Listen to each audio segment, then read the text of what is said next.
two missing episodes of Doctor Who. Two missing Doctor Who episodes. Two missing Doctor Who episodes. Which haven't been seen since they were broadcast more than 60 years ago, have now been found.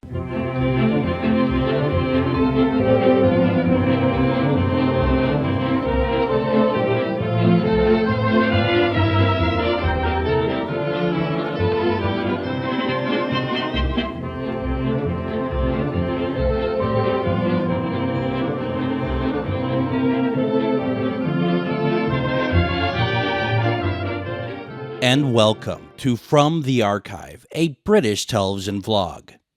My name is Greg Bakken. Now, if you're a Doctor Who fan, there is no way you didn't know that in mid-March it was announced that episodes 1 and 3 of the Daleks Master Plan, The Nightmare Begins, and Devil's Planet were found. Now, like all other missing episode finds, this garnered a lot of attention from the media, which hopefully will spur more attention on missing episodes. Time will tell. A lot of content creators made videos about the finds, including me. Last week, I released a video, Doctor Who on BBC Video, the Daleks Master Plan.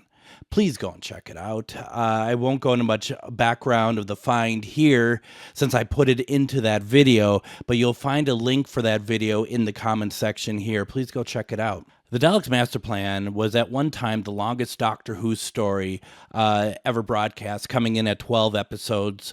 This changed with the Trial of a Time Lord in 1986, which had 14 parts to it.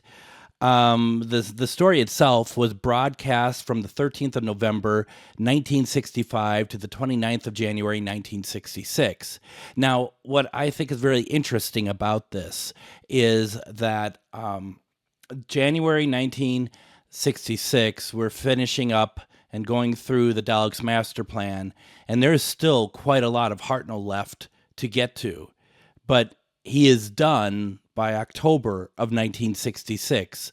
Therefore, it just really goes to, I think it emphasizes how much they made during a year and how often that they were on the air. It just couldn't do that these days. And judging by the episodes that we saw and watching them kind of 5 episodes in a row, not only was it a lot of work for the actors, but the absolute creativity that we see in these episodes that were returned, let alone everything else Doctor Who-wise, really goes to show how talented this time period especially was, because it was almost treated as live. There's just very few weeks between the time they record and the time it goes out on the air. Now, this was the first story to have Nicholas Courtney in Doctor Who, who would, of course, as we all know, go on to play Brigadier Lethbridge Stewart, but here he plays Brett Vian, and we had seen him in the recovery of the Day of Armageddon, but now we get a whole lot more of him, and that's pretty exciting. We also get to see a lot more Katarina, played by Adrienne Hill. It's great because when I started to watch the series, I'm sure many of you feel the same way, no episodes existed of her in Doctor Who. She was like the one that there was absolutely nothing that was around from her playing the role. Now we have 3. And the Riverside screening that I know happened as of recording this today, her family was there, which is a really nice touch. But I wish she could have seen them.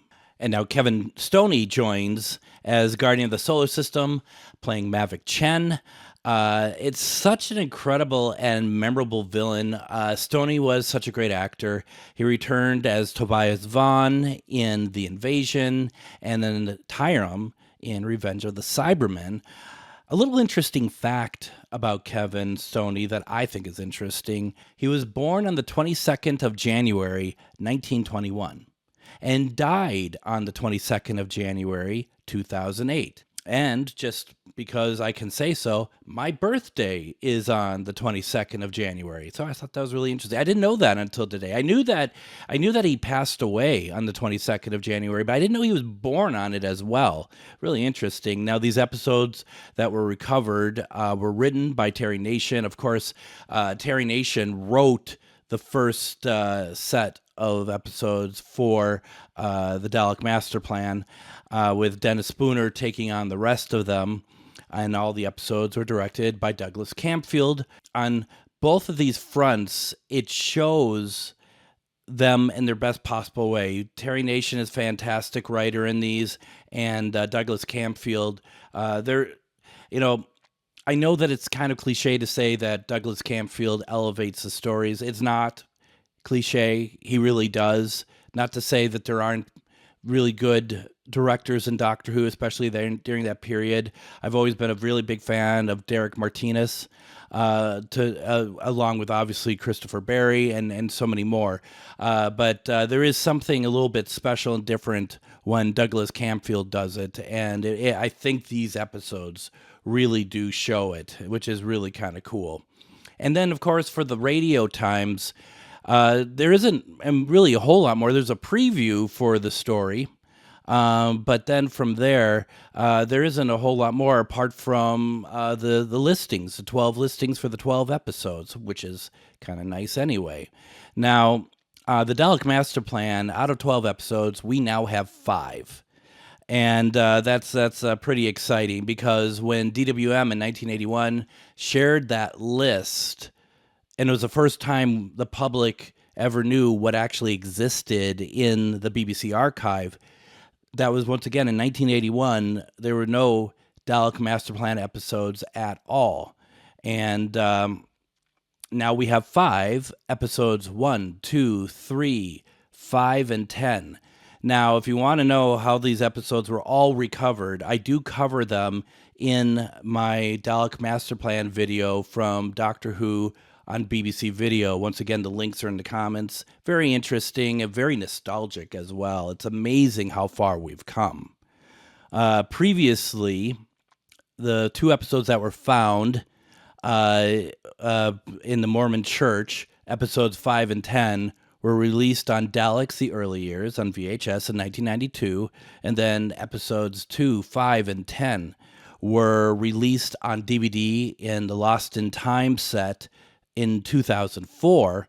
And also, don't forget, we have soundtracks, which was so cool that we were able to have like the entirety of all the missing episodes released in soundtrack format.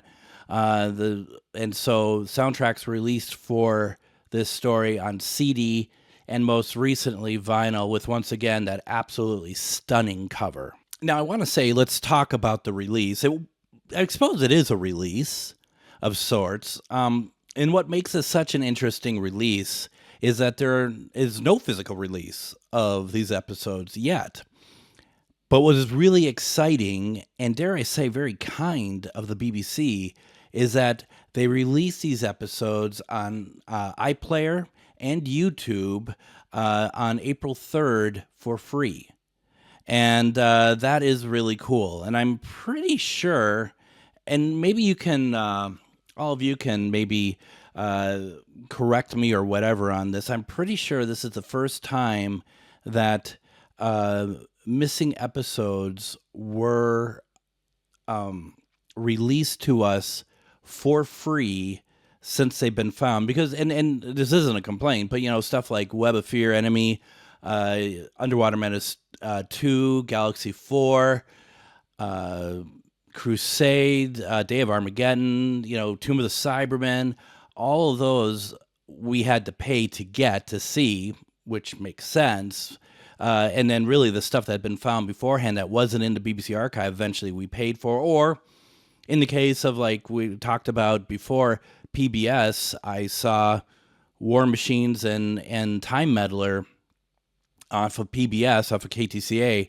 I didn't have to pay for that. But this really has to be the first time that, and which is really kind of cool, considering that the BBC, they look at Doctor Who as a really strong moneymaker, but they're allowing us to enjoy these. And I can't thank them enough for that, because, as this is Easter weekend that I'm recording, this has really made it such a fun weekend. And, all my friends and people I don't know, and I'm watching on social media, everybody is so excited by this, and they feel really good. And I just think that is cool. It's a great way to bring people together, isn't it?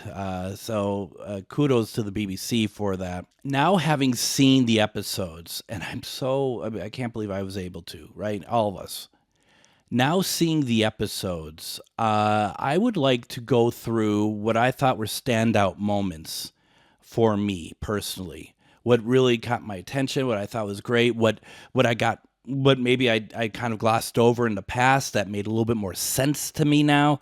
And, if you would like to, in the comments, let me know what those moments were for you as well. And I have a few of them, a lot more for episode 1 than episode 3, but there's a lot to talk about here. So I want to kind of get to this right now. One of my favorite things is Kurt Gantry basically changing what he looks like between the studio footage and the film footage when the Dalek finds him. And this is not a critique, but he looks like two very different people, and it has to really do with his hair and his beard. And I think that's really actually very interesting to me, because maybe other people knew, but I don't think I've ever seen that it was noted anywhere about that. And if you're just judging by the film footage, you'd be like, well, why would it matter? I mean, who would know, but some of this filming that gets used is long in advance of the actual airing or the actual recording of the episode. So it just kind of is like, oh, you look like a different person. Now, I've not realized before either that Lizen and Roald, that I just wasn't tweaking it when I was listening to the audio, that I wanted to call him the Brigadier. And I want to call him Nicholas Courtney. Let's get this right. That between Brett Vian and Kurt Gantry, that they are 5-0 Alpha. I mean, they say it 100 times, so I don't know why it took me so long to pick it up. But what really kind of like punched in the gut a little bit was going back to Earth and Lizanne and Roald. They know that 5-0 Alpha needs to check in, but they don't really give it, like, they don't really care. They actually, it seems like everyone is looking at this recovery, trying to recover and find Mark Corey as sort of this sort of secondary sort of thing. They're trying to get through, and Earth, when they have a chance to actually maybe do so, Earth seems to be ignoring it.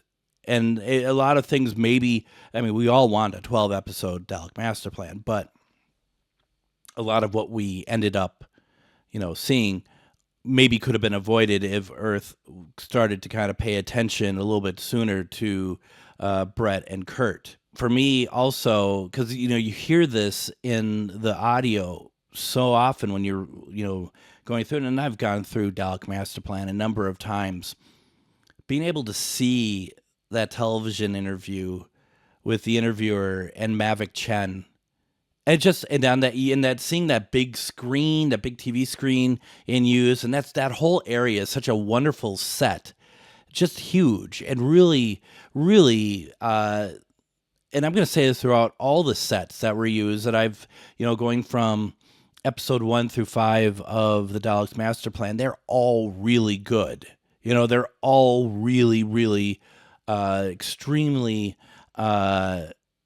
well designed, and so it's really fun to watch. So seeing that interview is great, and I also thought about this too, watching the episode and seeing the context of that film insert that we have seen for years and years and years.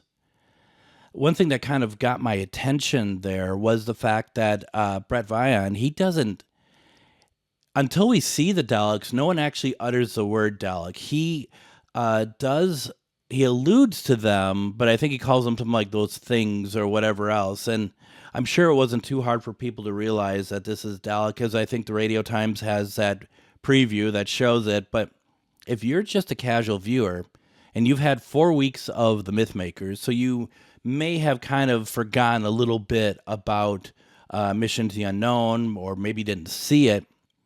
And Kurt Gantry, he's kind of walking around, and he turns and there's that Dalek, what a great entrance for the Dalek, and what a great surprise for those who had no idea. And I think that that's very possible, that there's a lot of people who may not have realized that that was the case. And I think it's one of the best introductions of a Dalek in the series, and it's so well done. And to me, it's very iconic. I really do love it. Now, the communication machine that Brett Vian is carrying around with him, and he trips and he breaks, and he can no longer communicate with them, with Earth, is also, you'll see it again in the 10th Planet, and then you will see it again after that in the moon base. So that must be a Shawcraft prop, which is really cool looking. It's been augmented a little bit, but it's very cool. Now, listening to the audio for years, once again, and I thought the scene with the Doctor leaving the TARDIS and telling Katarina to look after Steven, I thought that was all inside the TARDIS, because, you could hear the TARDIS, the interior TARDIS door sound effect. And I thought, oh, that all takes place inside, and the Doctor leaves Katarina in the TARDIS and he takes off. But as we see, that's not the case. In fact, she comes out of the TARDIS with him, and he does it. So you hear outside the TARDIS, you're looking at the police box, and you hear those interior door sound effects opening and closing, which is kind of a unique thing, and it doesn't happen all that often. And so it kind of threw me when I saw it. It's one of those moments when you get a missing episode back where you're like, oh, that's what that looks like. The different expressions William Hartnell has as the Doctor that we've not seen, at least I don't recall seeing, in these episodes. We hadn't seen anywhere else. That was kind of cool, especially in The Nightmare Begins.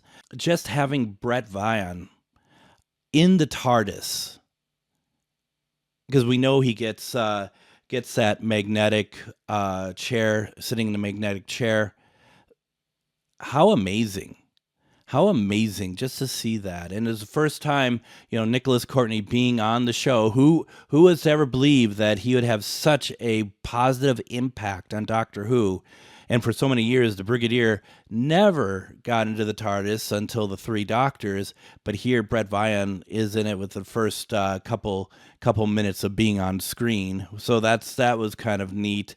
And really, Steven, who is injured, he really has his wits about him as he sees the Doctor on the monitor and realizes very quickly, even though he is very ill, that Brett Vian isn't what he seems, and he clobbers him with a wrench. And that was really, it's like, whoa, okay, that's incredible. What I also noticed, and I'm sure it's in The Day of Armageddon as well, but I don't think... I'm not quite sure if it's quite the same. The Doctor talks very gently to Katarina. He stops and he explains things. He's very gentle. I mean, just like it's very clear he understands where Katarina is from, and that he can understand how incredibly new this is to her. And she does a great job of taking it all in stride. And he is very gentle to her about it. And I think that is such a wonderful thing. And the fact that he is so, he's in so many chaotic situations, but when it comes to her, he kind of just slows down, and he's very much, a grandfather mentor figure. I could see why so many kids thought that William Hartnell was so magical as the Doctor. It really is, it very strongly is presented here, especially with Katarina. And we go from being gentle to seeing Mark Corey's skeleton. Folks, this is what I love about Doctor Who, that, especially the early days, they didn't play it for kids. They played it to tell a good story, and that they knew that kids, teenagers, parents... there's some scary moments to it, but it's okay. But you're going to see some, perhaps some very real things, and that was really neat. Who doesn't want to see a skeleton? Especially going through episodes 1 through 3. I find that there's a lot of conveniences in these episodes to keep the plot moving. And I think it's for the better. It's certainly not a critique. For example, Brett Vian saying, well, he's in the TARDIS, like something like, the old man says this is no ordinary machine, or something to the ilk. And he never said that. It was all off camera. Or the doctor or Katerina saying that the doctor told her that Stephen was poisoned in the blood. Unless that was said at the end of the Mythmakers, and I really don't know the Mythmakers that well. As she said it to Brett Vian, that was never said on screen, at least to my knowledge. Therefore, just quickly to explain what's happening so we can get on with it is the way I look at it. I don't see any of this as an issue. We also have the doctor just getting to the city and just happens to kind of show up when the Daleks are around. I mean, he saw that there was a city originally just a little ways away. He leaves the TARDIS, leaving Brett Vian in there. And next thing you know, he's just exactly where he needs to be in the Dalek City. And I don't think you can say that the Dalek City is swarming with Daleks. But I don't care, because it helps the scene and helps the story, because we're not bogged down by a lot of this stuff. We just can kind of keep moving along so that we can get to the really fun and cool parts, which there are a lot of them there. And I think, another one that I think is really important is a big one, actually, I think, is in episode 2. Because when I was watching episode 1, well, I think when I watched episode 2 before, even though I've heard the audio, I think in my mind I thought, well, Brett Vian, Stephen, and Katerina must get out. We must see them get out somewhere in episode 1. And so when I watched episode 1 and got to episode 2, and suddenly they're all out of the TARDIS, I was kind of like, did I miss something? Because I don't remember them leaving the TARDIS. The last I saw was that they saw that there was a Dalek on the screen. So that is, once again, a convenience. At some point in episode 2, by the time it starts up, they have left the TARDIS, or actually really by the time episode 1 ends, because we see the Daleks at the TARDIS at that point. And that's so that we can keep the story moving, because there's so much accomplished in the first 6 episodes. So much accomplished and so much moving around that they just need to kind of keep things moving here.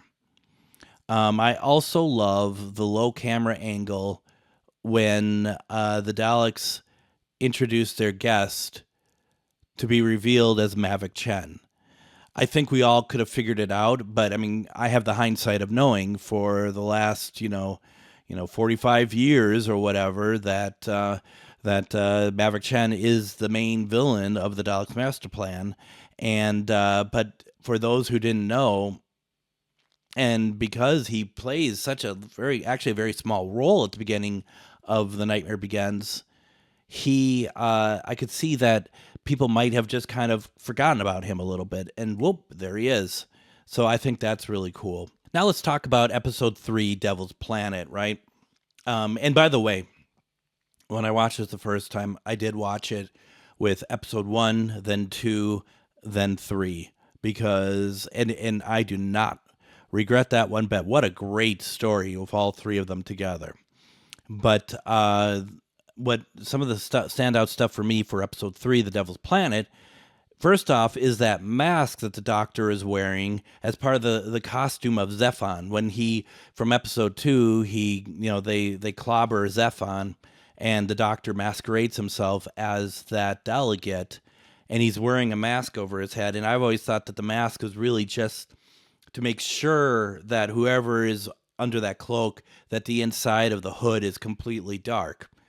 But then when the Doctor gets onto the ship, he's wearing that mask.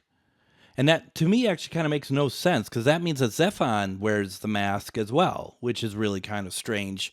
But it's because I could have easily have come on with him not wearing it, and it would have just been a little bit of, television trickery that when he's wearing the hood, you can't see his face at all, and when he has the hood off, they don't have the mask on. It really that was one that really surprised me. So does that mean then that Zephon wears the mask as well? Just interesting. Seeing the spar traveling through space was a lot of fun. I mean, it's not the greatest effect in the world, but it's not the worst either. And it does the point well, and it's a really good look at the model as well. I mean, we see it touch down on Kemble, but we don't really ever see like it just a straight on shot like that going through space. And I thought that was great. I also thought that the window that the Doctor was looking out of when we go from that spar going to inside the ship, the Doctor's looking out of a huge window and they're traveling, and I thought that was really neat as well. Finally, after a lifetime of hearing about it, we get to look at the Terranium core after all this time. And because of it, after we look at it, it's almost like a complete remake of that publicity photo that is famous, of all of them kind of gathering around the Doctor when he's holding on to the core's little box that they put it in. It's not quite the same because Brett Vian doesn't join them in the episode, but it's pretty close, and I thought that was really neat. Zephon arguing with the Daleks, and he thinks he could just simply leave. He's like, I'm going to go now. No, you're not. No, you're going to be exterminated. And the Daleks surround him like a bunch of mobsters, and they execute him. That's pretty incredible. That is. I thought that was really, and Mavic Chen just kind of just gets out of the way and watches, and you could see a silent smugness to him. The way that Kevin Stoney plays it afterwards, such a great scene. Like many have noted online, I saw it caught me the moment I saw it too. Was the landscape to Desperos. It's fascinating, it's mysterious, and it's beautiful in a kind of a 60s sci-fi sort of way. It's when the Doctor, Stephen Brett, and Katarina, they land in Desperos, and Katarina and the Doctor are looking out, and not only do you see this very mysterious alien landscape, it's truly alien looking, but you see the torches of the three prisoners coming towards them. It's just really, and it's cool looking, but it also inspires a feel of kind of anxiety. Like, I don't know what's happening. I don't know who's coming to them, but you better do something about it, Doctor. And that is really very, very cool. But the thing about that, though, too, it gets sad around the second half of Devil's Planet, because the events that are happening are going to lead to the death of Katarina. And what I mean is that from seeing the prisoners and the introduction of Kirkson to the things that the Doctor does that directly lead to her death. And when you're seeing them unfold in this episode, and you know what's going to happen, it's actually kind of tough to watch in some ways, because she is so innocent and so kind and so loyal that you know what's going to happen to her is going to be very devastating. And this is all just really leading up to that. In fact, is this the first cliffhanger to actually kind of fall through out of the threat that it creates when we have the cliffhanger? So at the end of, episode 3 here, Kirkson shows up, and he, all intents and purposes, he's going to take her hostage, or he's going to kill her. And when we get into episode 4 of The Traitors, even though Katarina sacrifices her, she does die. So it actually, the cliffhanger does resolve with her death eventually. What do you all think of that? I want to talk about the quality of the episodes that were on iPlayer and YouTube, because we always talk about quality, and I think it's worthwhile to do, and I think the episodes overall look good. But I want to talk about the restoration a little bit here. First of all, I want to say that I'm incredibly grateful to the BBC for releasing these episodes so soon after announcing the discovery of them, and also doing it for free. That is something that I hope that I don't think any of us are taking for granted. But I just wanted to say it again, and thank you, BBC, for doing this. I want to talk about the restoration of these episodes, and want to remind everyone that these are just my opinion, okay? Yours may vary, and that's all right. But as someone who is a fan of restoration, a fan of old television, I want to kind of share what I think a little bit. The episodes were restored by Restore, which is spelled R3STORE. They have transferred in the past much film for the BBC. This isn't the first time they've ever worked with them, not even close. And they also did the restoration for London Weekend's television, The Complete and Utter History of Britain, when the other episodes had been found, funny enough, in ITV Archive. So they did the work on that too. And I'm going to be comparing the Dalek Master Plan episodes to The Complete and Utter History of Britain, because I think there's an ideology and a philosophy here that we should really talk about. So when I see these restorations, I think it is a question of what do these organizations consider restoration to be.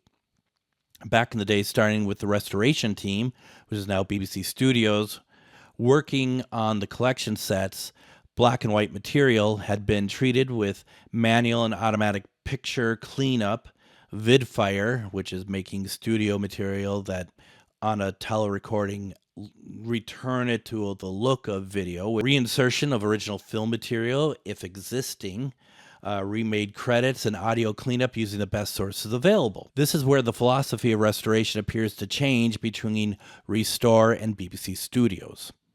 So Restore removed the blemishes in the two episodes and gave the picture a more stabilized and a very strong look, a very strong black and white picture. The film is fabulous, has shared a lot of what that work looks like online in the before and after, so you may want to go and check that out. And you can also find, there's an article about the restoration of The Complete and Utter History of Britain. You can look at that as well to see the work that Restore had done on that back in the day. What are we looking at, about 3 years ago now or something?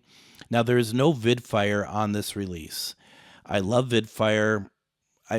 Possibly part of the conversation could be that if it's just going to be online, do they need to do that? Even if they wanted to, they would need to bring in Peter Crocker, because he created vidfire and he has the copyright and ownership of it. They can't just do it. They need to get it licensed from him to do it, which more likely means that he would do it. So for whatever reason, vidfire was not included on this. It is what it is. The reinsertion of original film elements did not happen in episode 1. Which included, in my opinion, one of the greatest film sequences ever found, which was the Kurt Gantry being discovered by the Dalek. This was shot on 35 millimeter film. The version in the episode looks to be a step lower than the studio footage, which makes it to me very lackluster. And that's the thing, because they'll just pump that into the studio because it's all kind of presented pretty much as live. And so putting the original 35 millimeter film insert back in would have seemed to be a good idea, but it's a shame. And I'm not sure what the remit for restoration is for these episodes, but I hate to say it, I think it's actually pretty unforgivable not to include that. It's such a beautiful shot. It looks so good. I mean, we have it on the Lost in Time set. Now, once again, has this ruined my viewing of The Nightmare Begins? Not at all. Okay. I wish it was there. I'm puzzled why it wasn't there, but it hasn't ruined it. Because the footage is there. It's just it could have looked better. Now, Restore did the same thing with the Complete and Utter History of Britain. Film inserts exist for all the episodes. And Network had transferred all of that to HD and cleaned them up, so they were there. But Restore, when they put the episodes together, when they restored them for release online, they did not include any of that footage in the restoration as well. So, it looks really nice. It's included on the Blu-ray set for the Complete and Utter History of Britain, but it's not including it in the episodes themselves.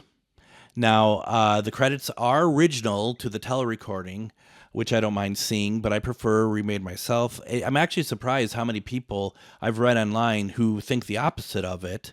And I can see that. But in my mind, personally, if you're going through the trouble of like the old days restoration team sort of restoration, to me, I get let down by poor opening credits and poor end credits. I love to see it all as pristine as possible. But, not everyone does, I guess. So we get to the audio. Now, just like the original film elements existing and not being used, there's some great audio resources that could have been used to make this a better recording. Let's listen to this real fast. Listen to the start of scene 13 to Devil's Planet. So take a listen to this. The exact location of the ship has been calculated. Now, if you would have heard at the very beginning, the Dalek, there's some audio troubles to that. And you might be, well, that's part of the telerecording. Well, it clearly is. But now I'm going to play this again, followed by the recording of this episode from the Randolph tapes, followed by the work that Mark Ayres did for the CD. And I want to just kind of play all these right now for you. Location of the ship has been calculated. The exact location of the ship has been calculated. The exact location of the ship has been calculated. So it leads to the question of what is restoration and what does it mean for Restore? Because there are a lot of other, it's not unheard of for restoration to take other bits and apply them to the restoration of what you're doing. I don't know what the timing is on this. I mean, it could all be moot. They had 2 weeks to get these ready to go or something. I don't know. Or they had them much, much sooner. There are resources. And that's why I'm curious. Does Restore not believe in using any sources other than what's on the recovered film prints? Was it a budget thing? It's just very interesting. I'm curious to know what it is. And based on other videos I make, I know that some people may think that I'm being ungrateful for having feedback like this. But as someone who loves the current restoration policies of the BBC Studios, I'm just generally curious. Does it mean I'm not going to watch these episodes over and over and over again? No, of course not. I mean, I might take the audio from the Randolph tapes myself and lay it onto the episodes, at least for episode 3. I might reinsert the 35 millimeter footage on my copy of these. And it doesn't, I can understand that there's all sorts of reasons why we didn't get all this, or it may simply come down to that Restore has a policy that they feel restoration means something different than other people do. That's just how it is. I'm just generally curious how it is. I'm certainly not disappointed with being able to watch these whenever I want. But I do hope with an eventual physical media release that some of these changes are implemented personally. And there's also scan lines visible on the print for Devil's Planet, which hopefully will not be blurred with any further restoration on physical media. Because if you look at the Time Meddler, you see scan lines in the episodes. That tells you how beautiful that telerecording is, because it got the detail, all the detail. It is fantastic. I really love it. So hopefully it doesn't affect that at all. Now I want to talk about my overall opinion on this release of these 2 episodes. Quite honestly, like everyone else, I loved watching these. I know that I have feedback about restoration or perhaps lack thereof, but it's kind of also, it was funny because I was watching with a couple friends, and when it started up, one of the friends turned to us. He's like, it's just like watching it on the PBS days, because it's very clear right from the start. It's not the same kind of restoration that we've been used to on the physical releases. And it's just that excitement of watching something and being able to see it, just at all is pretty incredible. And I watched episodes 1 through 3 with a reconstruction of 4, and then we watched episode 5. And honestly, what an adventure. How much fun was that? The pace of these episodes run with some characters rotating in and out. These characters are rotating in and out in these episodes. It's fast direction, multiple location, multiple planets, multiple ships. This was a lot of fun. It moves so quickly, and it is such it's so diverse in so many different places, and you have jungles, and you have like I said, all these different ships, and you have these Daleks. In 5 episodes seemed to take 3 episodes, quite honestly. It moved so quickly, and it was just literally fun, just really fun to watch. In fact, in a perverse sort of way, it's a little sad that these are no longer going to be new to me, because it's just that there's that moment like after I watch this, I'll never wonder what these look like again. And that's good. That's very good. It's also addictive. And what I mean by that is that I would get annoyed when I see people like, I hope we find more episodes soon. And part of me is like, can't you just be happy that we got these?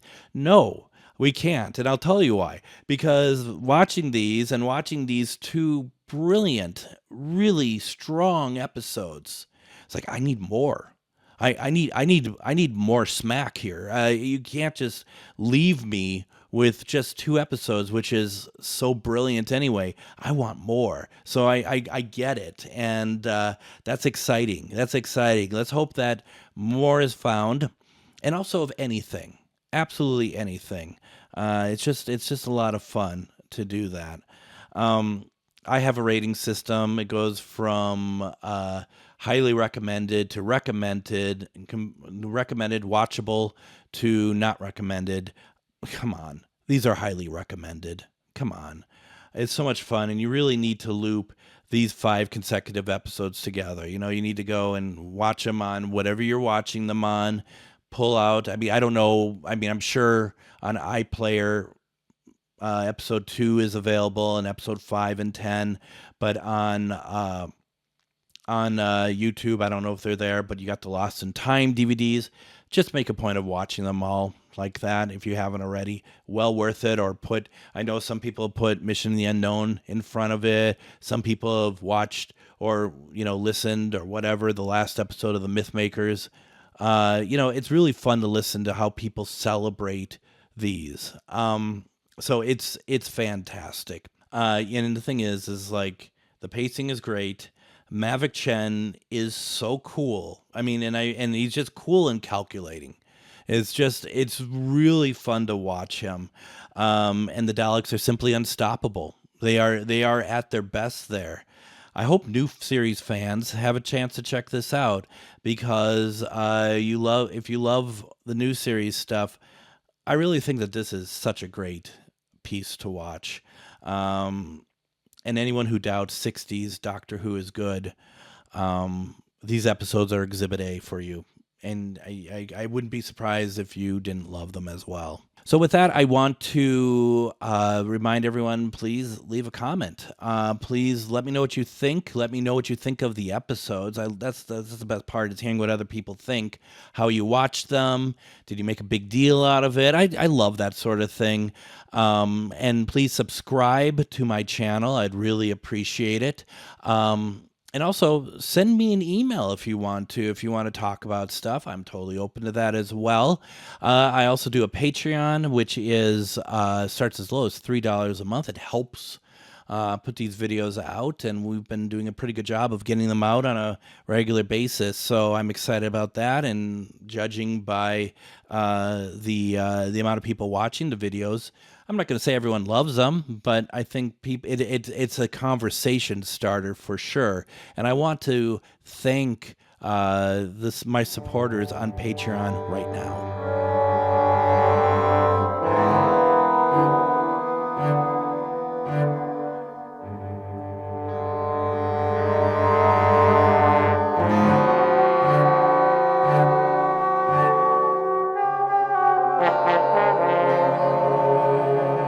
And with that, all I have to do is put this release on my shelf. Oh, wait, this is only available online. There is no physical media for it. But like I said, it's available online, and it's available free for all of us. I mean, that's pretty cool.